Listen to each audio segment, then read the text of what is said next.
I'm standing here right now with Jerry Herbst from Elkhart Brass. Jerry is a representative up in the Northeast region for us at Firematic as well as other parts of the country. Jerry, correct? Correct. All right, fantastic. What we've got from Jerry today, Jerry's brought over a new nozzle, released at FDIC about 1 year ago. We're going to talk about it a little bit because we find this extremely interesting. It's a very versatile nozzle, and I think Jerry's probably got a lot of good things to say about it. So Jerry, welcome. It's good to see you. Thanks. Good to see you. What have you brought for us today? Well, I brought the Flex Attack. And the Flex Attack was just released, soft release last year at FDIC, and there was a couple different releases we had. This is designed primarily to work with a compressed air foam system. Okay. And there's some unique features in it, kind of driven by firefighter safety and simplicity. At Elkhart, we try and take a look at products and get feedback from the field to narrow down options for firefighters with the fire. What we've done, normally with a compressed air foam system, let me digress, pretty much any nozzle will flow foam. Right, everybody get that. Okay. Every nozzle will flow foam. There's going to be something that separates. Exactly. With a compressed air foam system, you got a situation where the mixture in the air are mixed ahead of the nozzle. So rather than aerating at the nozzle, it's aerated at the rig. So it's got to flow through all of that hose. Exactly. And I'm assuming there's some sort of loss that takes place. Well, there is. There is. The most critical thing is when you've got the aeration ahead of it, the design of the nozzle becomes critical as to what happens to the mixture in the air. So what we're looking to do with CAFs is, as much as we possibly can, not destroy the bubble structure of the compressed air foam design. Bubble structure is one of the most important features. Obviously, as we all know, foam is built up of what? Bubbles and water. Bubbles, air, and water. Right. Exactly. So bubbles are something we want to maintain. How has Elkhart come about and built something that is better? Well, what we've done is, traditionally, when there's a couple different types of CAFs applications. You're dealing with dry CAFs, you're looking for that shaving cream consistency, it kind of coats and exposure. And that's normally done with a fairly wide orifice, sometimes even just a blank shutoff with no tip whatsoever on the top. And then the next would be what we call wet CAFs. This is something for a structural attack. It's got a little bit more water as opposed to the air and the foam mixture. And again, all we're doing is looking for a smooth bore, but something that will flow a little bit tighter stream to have better reach. Okay.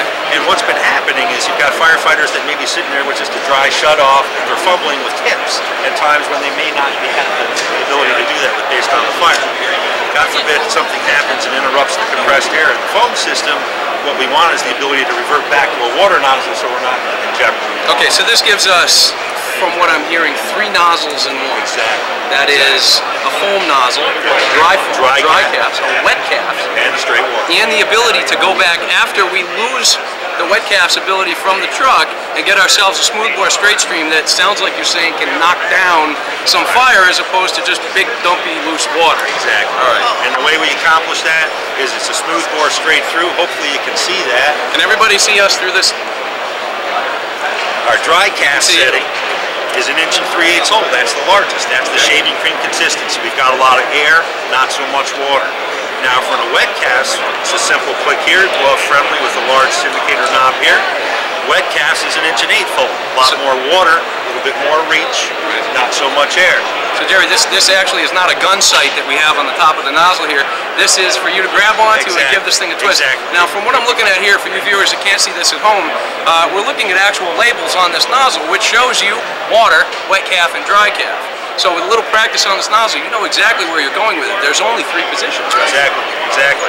So now we're in that wet CAF position, and as Tom said, it's glove friendly. Kind of looks like a Flash Gordon type gun, but it's not. It's designed to be a laser gun, if you ask me. But glove friendly. So now we get the transmission, and we realize there's something wrong. There's an interruption of the foam and air mixture. Now we need to go straight to water. We're engaging a fire, and rather than fumbling with tips, all we simply do is click to the water section. We've got a 15/16 inch smooth bore flowing 185. All right, so there's 185 gallons per minute coming out of that 15/16.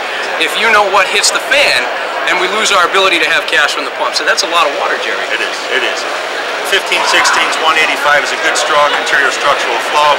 Once you recognize there's a problem, there's a transmission, the blend is changed at the truck, it gets 50 PSI on the tip, and you're holding the smooth bore knob.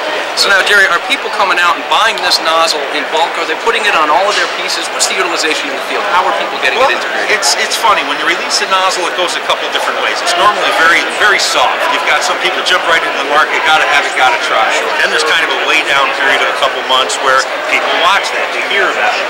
The success has been tremendous. The CAFs market itself, with respect to apparatus, is predominantly further south and west, but growing in the east.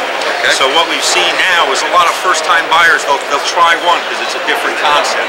There's nothing like this on the markets. It's this constant smooth bore. There's other options, but they destroy So if customers are out there buying this and they want to buy several for different apparatus, I mean, is there any way that we can color code these nozzles? Is there any way, I mean, what do we have out there that allows us to get multiple of these and know which goes on which piece? I mean, instead of having paint all over my nozzle. I'm glad you brought that up, because what we've tried to do with this is simplify the options. It only comes one way. It comes with the grip. If you want the grip off, you can take it off with a simple PEX head screw right here.